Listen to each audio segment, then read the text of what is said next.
তুমি অসীমতা, তুমি প্রান্তহীন সরল রেখার ন্যায় চলমান নিঃশেষতা, তুমি বিস্তরতা, তুমি কালো রূপিণী দিগম্বরী, তুমি কালী, মহাকালী। আজ আমাদের নিবেদনে মা কালীর কথা এবং বিভিন্ন ভারতরত্নের দৃষ্টিকোণ থেকে দেবী প্রসঙ্গে বিভিন্ন ধারণা।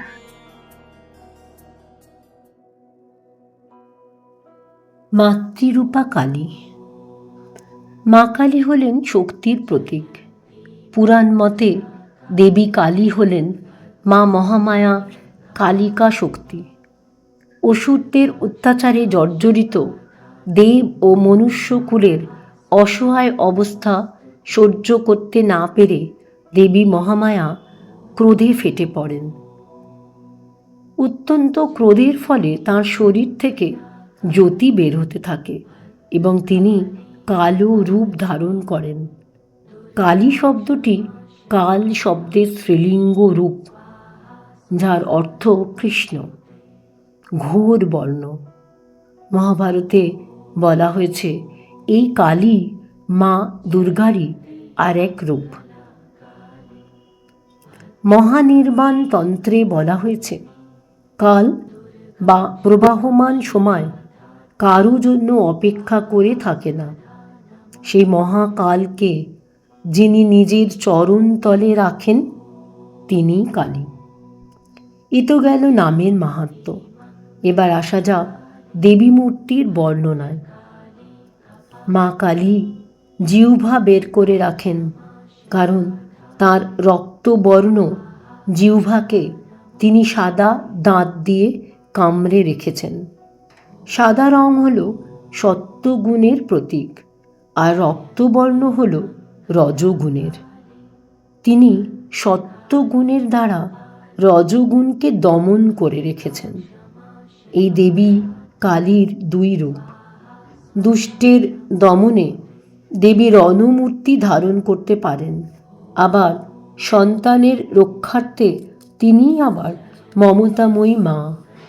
একই অঙ্গে দুই বিরুদ্ধ রূপের প্রকাশ সত্যিই বিস্ময়কর। দেবী চতুর্ভুজা। তার ডান হাতে রয়েছে বরাভয় মুদ্রা ও নিচের হাতে রয়েছে আশীর্বাদী মুদ্রা। আবার অন্য দুই হাতে কর্তিত নরমুণ্ড ও খড়গ। এর অর্থ তিনি যেমন দুষ্টের দমন করেন, তেমনি বরাভয় দাত্রী পরম করুণাময়ী মাও তিনি। তিনি যেমন মন্দ শক্তির বিনাশকারিণী, তেমনি ভক্তদের বিপদ তারিণী। জ্ঞান অসির আঘাতে তিনি যেমন জীবকুলকে মায়া বন্ধন থেকে মুক্তির পথ প্রদর্শন করেন, তেমনি মায়াচ্ছন্ন জীবের মস্তিষ্কে বিশেষ জ্ঞান প্রদান করেন। মায়াচ্ছন্ন জীবের বন্ধন ছিন্ন করে তিনি তাদের মুক্তির পথ প্রদর্শন করে থাকেন। দেবীর মাথায় কালো চুলের ঢল, মুক্তকেশী, বৈরাগ্যের প্রতীক। জ্ঞানের দ্বারা লৌকিক মায়ার বন্ধন ছেদ করেন তিনি, তাই তিনি চির বৈরাগ্যময়ী। কখনো দেবীকে কালো বর্ণে, কখনো গাঢ় নীল বর্ণে কল্পনা করা হয়। গাঢ় নীল বর্ণ হল আসলে অসীমতার প্রতীক। তাঁর অঙ্গের নীল বর্ণ সেই অসীমতার ইঙ্গিতই বহন করে থাকে, আর কালো বর্ণ সকল বর্ণের অনুপস্থিতিরই প্রতীক। আমাদের মুন্ডমালিনী। এই মুন্ডগুলি 50টি বর্ণের প্রতীক, 14টি স্বরবর্ণ ও 36টি ব্যঞ্জন বর্ণ। আবার অন্য মতে মুন্ডগুলি বীজ মন্ত্রের প্রতীক। এই বীজ মন্ত্র সৃষ্টির উৎস। দেবী নিজে শব্দ ব্রহ্মরূপিণী। দেবী কোমরে কর্তিত হাতের মেখলা পরে আছেন। এই হাত কর্মের প্রতীক, মানুষের সমস্ত কর্মের ফলদাত্রী দেবী। জীবনচক্রের শেষে সমস্ত আত্মা স্বয়ং দেবীর অঙ্গীভূত হন। পরে মাতৃজঠর থেকে পুনরায় কর্মফল অনুসারে তাদের জন্ম হয়। দেবীর পদতলে শিব শায়িতা থাকেন, কারণ দেবী গতি অর্থাৎ কর্মের প্রতীক, আর শিব স্থিতি বা নিষ্ক্রিয়তার প্রতীক। শিব হলেন ব্রহ্ম চৈতন্য স্বরূপ, আর দেবী ব্রহ্ম শক্তি। তাদের মিলন ব্যতীত সৃষ্টি অসম্ভব। দেবী দিগম্বরী, তিনি অসীম, সর্বত্র পরিব্যাপ্ত। এই অসীম শক্তিকে আবৃত করে এমন সাধ্য কোনো বস্ত্রের নেই, তাই দেবী দিগম্বরী রূপেই পূজিতা। শক্তি পূজার বলিদানের প্রচলন বহুদিনের। মুন্ডমালা তন্ত্রে বলা হয়েছে, কেবলং বলিদানেন তুষ্টা ভবতি চণ্ডিকা। দেবী চণ্ডিকা কেবল বলিদানেই তুষ্ট। প্রত্যেক পূজারই একটি নির্দিষ্ট বিধি আছে। মন্দির বা পুণ্যভূমির অর্থাৎ যে কোনো স্থানের শক্তি ক্ষেত্রকে সক্রিয় করে তোলার জন্য দেবী মন্দিরে প্রাণের আহুতি দেওয়া হয়। দেবীর সম্মুখে যে প্রাণীর বলি দেওয়া হয় সে অবশ্যই স্বর্গ লাভ করে, এই রূপে প্রচলিত বিশ্বাস, এবং এই কারণে বলিদানকারীর কোনো পাপ হয় না। শ্রীমদ্ দেবী ভাগবতমে বলা হয়েছে, হে রাজন, সকল শাস্ত্রে পশু বলি হত্যা হিসাবে ধরা হয় না, তবে সবসময় পশুকেই যে আহুতি দেওয়া হয় তা নয়। কালিকা পুরাণে সাত্ত্বিক বলিরও উল্লেখ আছে, যেমন চালকুমড়া, শশা, ইক্ষ। মূল লক্ষ্য হল প্রাণ শক্তির আহুতি। আজও বেলুর মঠ ও রামকৃষ্ণ মিশনের বিভিন্ন কেন্দ্রে যেখানে মূর্তিতে শক্তির আরাধনা করা হয়, তার সর্বত্রই এই সাত্ত্বিক বলির প্রচলনই দেখা যায়। এখন আমরা একটু শুনে নেব সেই সময় বাংলাদেশের প্রথিতযশা মনীষীরা এই কালী পূজাকে ঠিক কেমনভাবে গ্রহণ করেছিলেন। সে সময় যারা সংস্কারপন্থী একেশ্বরবাদী মিশনারি ও ইঙ্গ ভাবাপন্ন ভারতীয় তারা এবং ব্রাহ্মরা মূর্তি পূজার বিরোধী ছিলেন, বিশেষত কালী মূর্তির। মিশনারিরা রাশি রাশি গ্রন্থ ছেপে আর কিছু না পারুন শিক্ষিত ভারতবাসীর এক অংশের মনে কালীর বিরুদ্ধে বিদ্বেষ সৃষ্টিতে সমর্থ হয়েছিলেন। অপরপক্ষে স্বামী বিবেকানন্দের আচার্য গুরু শ্রীরামকৃষ্ণ পরমহংস কালী সাধক ছিলেন। এমনকি সেই সময় ক্রিম অব দ্য সোসাইটি বলা হতো যাকে, সেই কেশবচন্দ্র সেনও শেষ জীবনে মাতৃ সাধনায় ব্যাকুল ছিলেন। রাজা রামমোহন রায়ও ছিলেন একজন তন্ত্র সাধক। এমনকি নরেন্দ্রনাথ দত্ত স্বয়ং প্রথমে ব্রাহ্ম ভক্ত থাকলেও তিনি যখন স্বামী বিবেকানন্দ রূপে বিশ্বখ্যাতি অর্জন করেছেন তখন কিন্তু তিনি কালী মেনেছিলেন। আমরা এবার শুনে নেব বাংলাদেশের অত্যন্ত প্রথিতযশা ঠাকুর পরিবারের এই কালী সম্পর্কে ধারণা কেমন ছিল। সে সময় জোড়াসাঁকোর ঠাকুর পরিবারে কালী সম্পর্কে কিরূপ মনোভাব ছিল তা একটু জেনে নেব। ঠাকুর পরিবারে চরম কালী বিরোধী যিনি ছিলেন তার নাম রবীন্দ্রনাথ, যিনি তার দীর্ঘ জীবনের শেষ প্রান্ত পর্যন্ত কালী সম্বন্ধে তীব্র বিতৃষ্ণা পোষণ করে গেছেন। প্রখ্যাত বিবেকানন্দ গবেষক শ্রীযুক্ত শঙ্করী প্রসাদ বসুর লেখা বিবেকানন্দ ও সমকালীন ভারতবর্ষ গ্রন্থের 4th খণ্ডে বিবেকানন্দ ও জোড়াসাঁকোর ঠাকুর পরিবার শীর্ষক প্রবন্ধে পাই।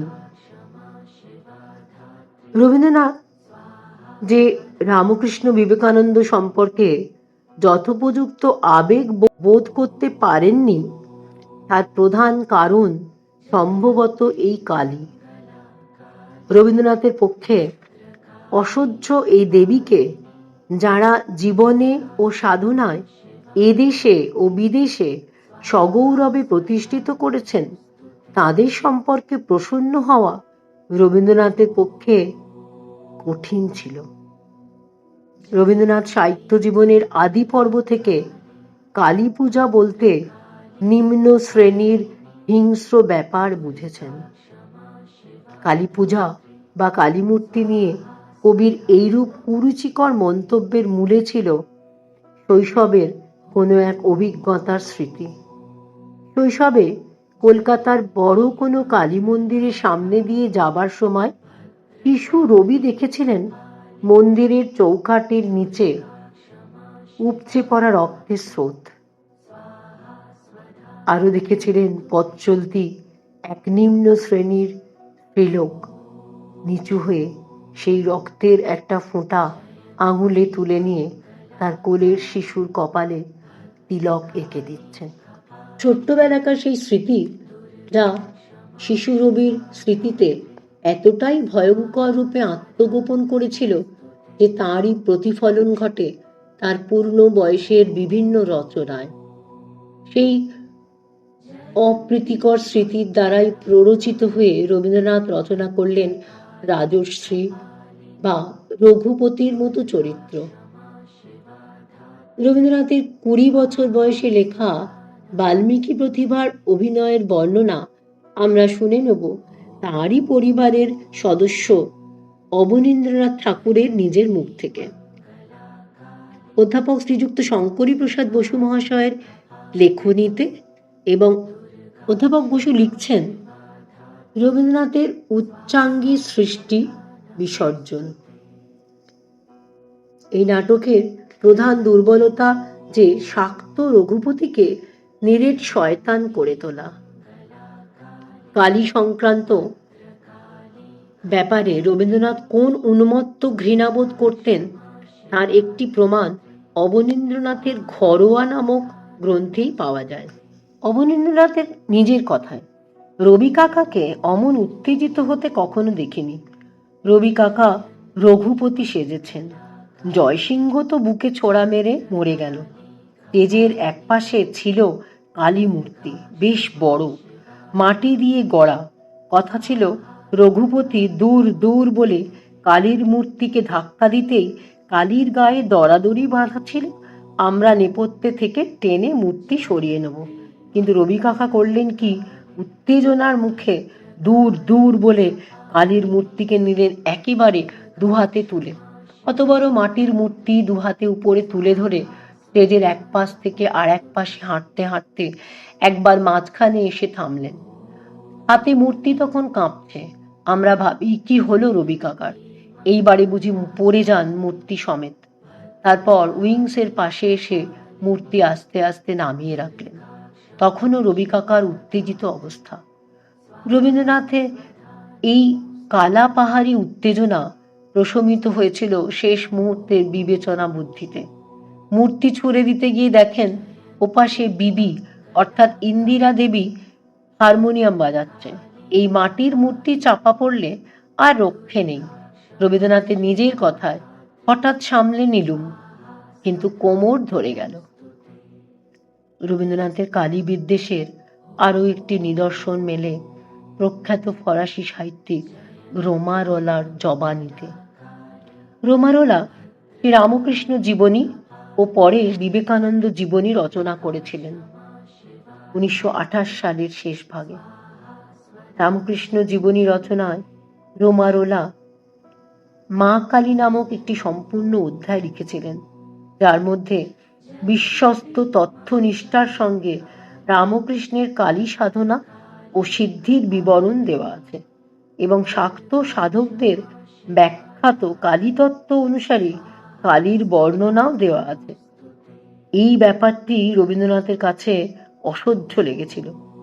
তার অন্যতম কারণ ছিল এই যে রোলার মতো প্রখ্যাত লেখকের সাহায্যে ভারতে ও বিশ্বের সর্বত্র এই কালী পূজা প্রতিষ্ঠা পেয়ে যাবে। রোমারোলা যদি কালী নামক কৃষ্ণবর্ণ ব্যাপারটি থেকে মুক্ত করে রামকৃষ্ণ বিবেকানন্দকে উপস্থিত করতেন, কিংবা ও ব্যাপারটিকে উক্ত দুই মহৎ মানুষের চন্দ্র কলঙ্ক বলে ঘোষণা করতেন, তবে রবীন্দ্রনাথের হয়তো আপত্তি থাকত না। 1930 সালে জেনেভায় রোলার সাথে সাক্ষাৎকারে রবীন্দ্রনাথ কালী প্রসঙ্গে তার অসন্তোষের কথা জানালে রোলা রবীন্দ্রনাথকে জানিয়েছিলেন বিদেশে কিরূপে রামকৃষ্ণ ও স্বামী বিবেকানন্দ জীবনী বিষয়ক গ্রন্থ দুটি অপ্রত্যাশিত উদ্দীপনার সাথে গৃহীত হয়েছে। শুধু তাই নয়, ভারতবর্ষ সম্পর্কে আরও ভালোভাবে জানবার জন্য পাঠানুশীলন করবার ও ভারতীয় দর্শনের মধ্যে শান্তি ও সান্ত্বনা খোঁজার প্রয়োজনীয়তা অনুভবের কথা তাঁরা রলাকে পত্র মারফত জানিয়েছেন। রমারোলা রবীন্দ্রনাথকে এও মনে করিয়ে দিয়েছিলেন যে ভারতবর্ষে কালীর নামে যা কলঙ্কিত, তাঁরই মতো রক্তাক্ত উৎস সেরা একেশ্বরবাদী ধর্মগুলোর। যিশু হলেন সেই মেষ যাকে ঈশ্বর মানব সমাজের জন্য উৎসর্গ করেছিলেন। অবশ্যই খ্রিস্টান ধর্মশাস্ত্রের তুলনা রবীন্দ্রনাথের কাছে অনভিপ্রেত ছিল বলেই বোধ হয়, যার ইঙ্গিত রমারলার রচনায় পায়। এবারেই কালী প্রসঙ্গে স্বামী বিবেকানন্দের মুখ থেকে কিছু কথা শুনে নেওয়ার চেষ্টা করব। সিস্টার নিবেদিতা রচিত প্রামাণ্য গ্রন্থ স্বামীজিকে যে রূপ দেখিয়াছি শক্তি পূজা ও স্বামীজি শীর্ষক প্রবন্ধে আমরা পাই স্বামীজির মুখ নিঃসৃত এই অমৃতময় বাণী। সিস্টার নিবেদিতা লিখছেন, অবশেষে বলিলেন, ওহ, মা কালী ও তাঁর লীলাকে আমি কি ঘৃণাই করেছি। 6 বছর ধরে ওই নিয়ে সংগ্রাম করেছি, কিছুতেই তাকে মানব না। শেষে কিন্তু আমাকে মানতেই হলো। শ্রী রামকৃষ্ণ পরমহংসদেব আমাকে তার কাছে উৎসর্গ করেছিলেন, আর এখন আমি বিশ্বাস করি অতি সামান্য কাজেও মা আমাকে পরিচালনা করছেন। বহুদিন তাকে মানব না বলে জেদ করেছিলাম। ঠাকুরকে ভালোবাসতুম কিনা তাই ছাড়তে পারিনি। তার অদ্ভুত পবিত্রতা আমি প্রত্যক্ষ করেছি, তার অসাধারণ ভালোবাসা প্রাণে প্রাণে অনুভব করেছি। তিনি কত বড় ছিলেন তখন আমার ধারণাও হয়নি, সেসব পরে হয় যখন আমি বশ্যতা স্বীকার করি। সে সময় আমি তাকে উদ্ভ্রান্ত মস্তিষ্ক শিশু বলে মনে করতাম। সব সময় বাজে খেয়াল দেখছেন ও সব আমি ঘৃণা করতাম। কিন্তু শেষে আমাকেও মা কালীকে মানতে হলো। কেন আমাকে মানতে হলো তা অত্যন্ত গুহ্য ব্যাপার। জীবনে কাউকে তা আমি বলবো না। তখন আমার অতি দুঃসময়। মা সুবিধা পেলেন, আমাকে গোলাম করে ফেললেন। ঠাকুরের নিজের মুখের কথা, তুই মায়ের গোলাম হবি। রামকৃষ্ণ পরমহংস আমাকে মায়ের হাতে সমর্পণ করলেন। সিস্টারকে বলছেন, তুমি মনে করো ভাবি যুগ শ্রীরামকৃষ্ণ পরমহংসকে মা কালীরই অবতার বলবে? হ্যাঁ, আমারও মনে হয়। এই বিষয়ে সন্দেহ নেই যে মা নিজ প্রয়োজন সিদ্ধির উদ্দেশ্যে রামকৃষ্ণ শরীরে আবির্ভূতা হয়েছিলেন। কালীমূর্তির ব্যাখ্যা করতে অনুরোধ করলে তিনি বলিতেন, মা যেন একখানি মহাগ্রন্থ, যা পাঠ করিয়া মানব অভিজ্ঞতা সঞ্চয় করে। পৃষ্ঠার পর পৃষ্ঠা উল্টাইয়া অবশেষে দেখে উহাতে কিছুই নাই। আমার মনে হয় মায়ের রূপের ইহাই চরম ব্যাখ্যা। একথা স্বয়ং সিস্টার নিবেদিতার। শেষ করব স্বামীজিরই লেখা কবিতার একটি অংশ পাঠ করে।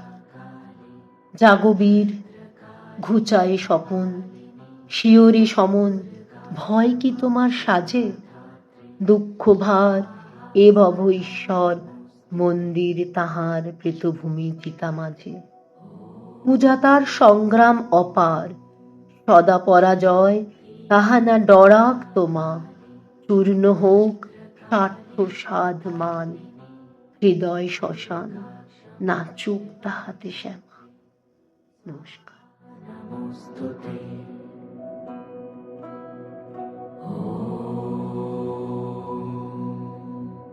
जयन्ती मङ्गला काली भद्रकाली कपालिनी दुर्गा क्षमा शिवा धात्री स्वाहा स्वधा नमोऽस्तु ते।